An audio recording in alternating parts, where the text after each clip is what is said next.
first chapter can make or break your book. And whether you're writing erotica or dystopian fiction, suspense, or even nonfiction, hooking your reader is key. And my name is Jody Ortiz, and I was a ghostwriter for several years. I've been in the writing and publishing industry for over 22 years, and I was an editor for several years. As a ghostwriter, ghostwrote over 100 books for clients, so I have experience. So I am here to help you make your first chapter shine. I'm using a mic today because I have been without a voice for about 3 weeks. So I apologize in advance for not having much of a voice, but we will get through this.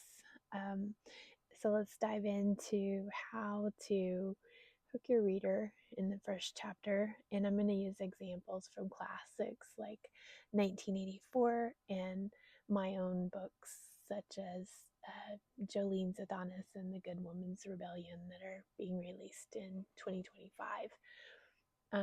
So the key points you want to start with are you want to start with the bang. You want to use an intriguing or something unexpected in your first line. And a good example of this is in the book 1984. The first line is, "It was a bright, cold day in April, and the clocks were striking 13.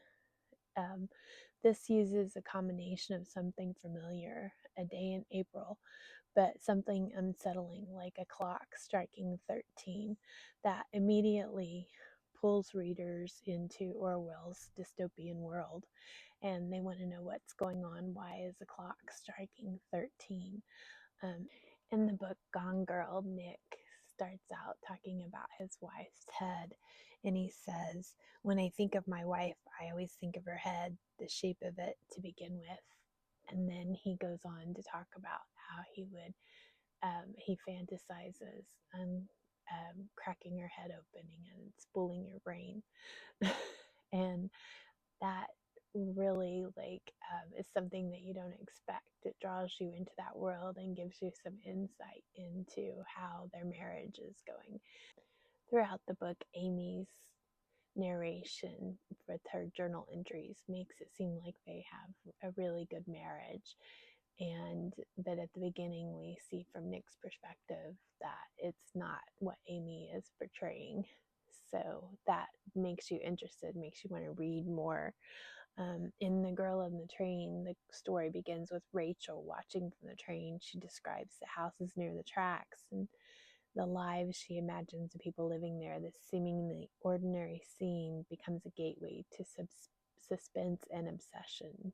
We quickly learn about her obsessions with the lives along the train tracks.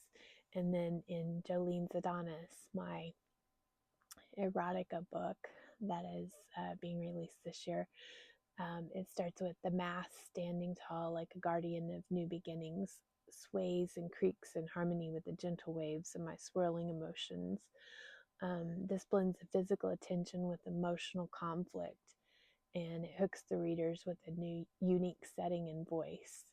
And we find out quickly that Jolene isn't just like on a boat, she's at the top of the mast. And if you've ever seen a sailboat, those masts are really high, and she's afraid of heights. So we get into her emotions quickly.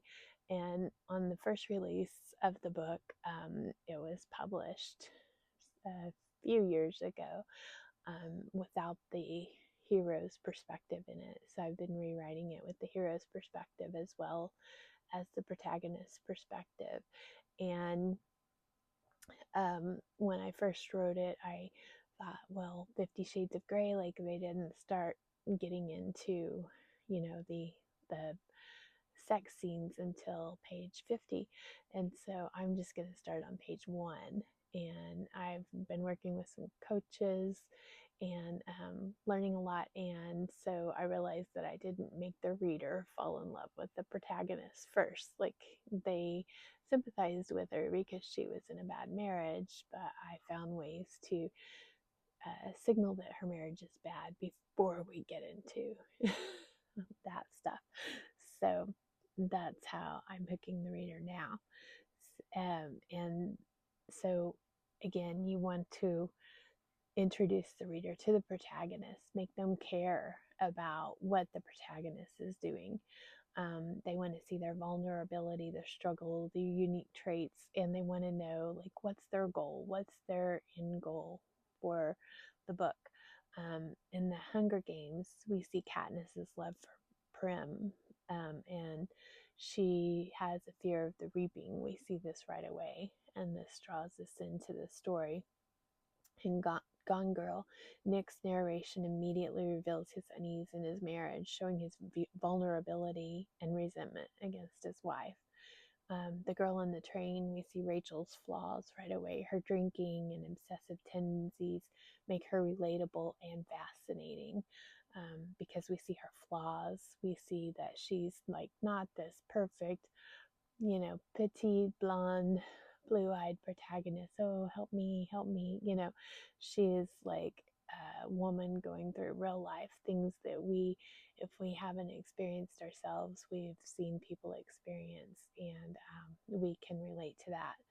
In Jolene's Adonis, Jolene's mix of defiance and vulnerability. She's trapped in a controlling marriage. This creates an instant connection. And in 1984, Winston Smith's wariness and quiet rebellion makes readers sympathize with his struggle. In The Good Woman's Rebellion, my dystopian novel that's coming out this year, Claire's resilience and hidden identity immediately make readers root for her, while her observations highlight the dystopian environment. And then once you get into the character's mindset, another good example is where the crawdads sing. I didn't enjoy the book probably as much as other people. I thought it was okay, but what drew me into the book from the beginning was it was a child alone in this like swamp environment, and she's having to take care of herself. And I kept reading because I wanted to find out what's going to happen to the child. And then by the time it got to what I would consider boring parts, there was a lot of talk about what you find in the swamp and everything, which I wasn't that interested in. It I wanted to find out what happened because I had followed this girl's journey from the time that she was a child, so I wanted to know what happened to her. So it kept me reading, and I finished the book. And normally, like if I get bored, I quit the book. I have no problem walking away from a book. So that's what kept my interest. And then after you get them invested in the protagonist, you want to establish the stakes. You want to show what the protagonist has to gain or lose. An example from Gone Girl is the tense dynamic in Nick and Amy's marriage sets up a psychological mystery. What happened to Amy, and how is Nick involved? We wonder because of his opening line of what he thinks about his wife. In 1984, Winston's forbidden thoughts and actions put him at a constant risk, ruled by Big Brother. The Girl on the Train, Rachel's fixation on Megan and her fragmented memory creates stakes that are both emotional and mysterious. In Jolene's Adonis, Jolene's longing for freedom and frustration with Wesley create an emotional pull.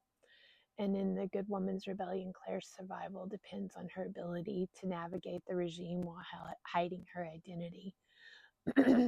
And so those are the stakes in these four examples. And then you want to set the tone and genre.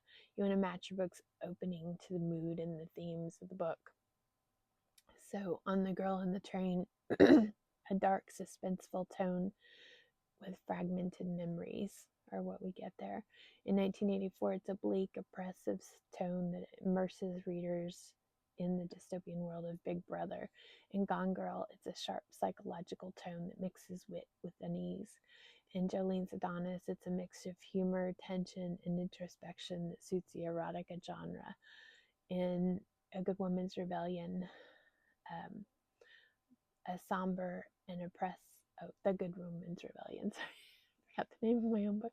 A somber and oppressive tone that reflects its dystopian setting, immediately evoking the future world with imagery of unbearable heat and dying plants, because at this time, global warming has taken its toll. And then you also want to leave questions unanswered. You want to draw the reader in and give them something to look forward to. So you want to tease them and intrigue them. In Gone Girl, the question that's unanswered is what happened to Amy? Why does Nick seem so uneasy?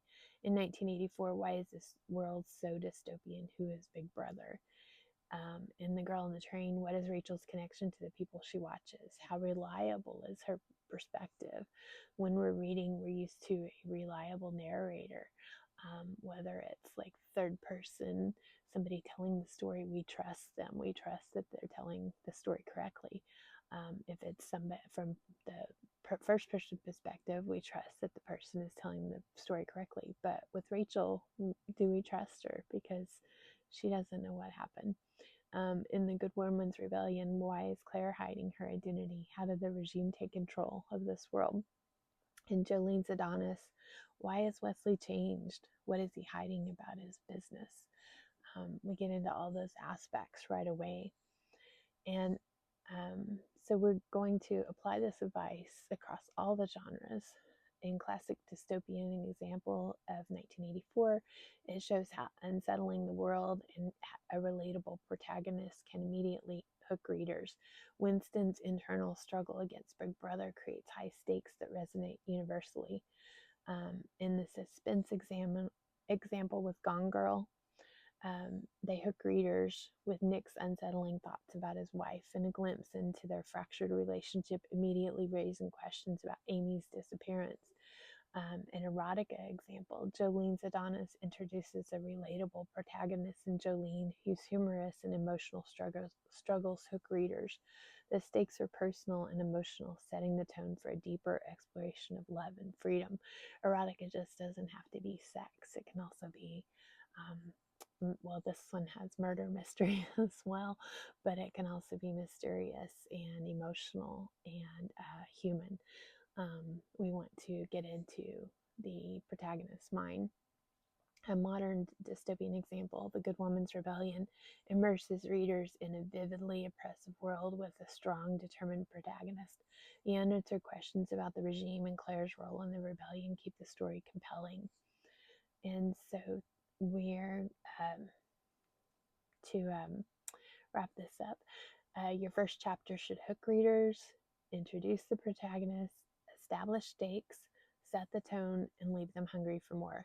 Whether you're writing erotica, suspense, dystopian, or any other genre, these principles apply, and as well to nonfiction. When you're writing nonfiction, you want to hook the reader right away. You want to establish what are you going to learn, and you want to keep them interested, keep them intrigued.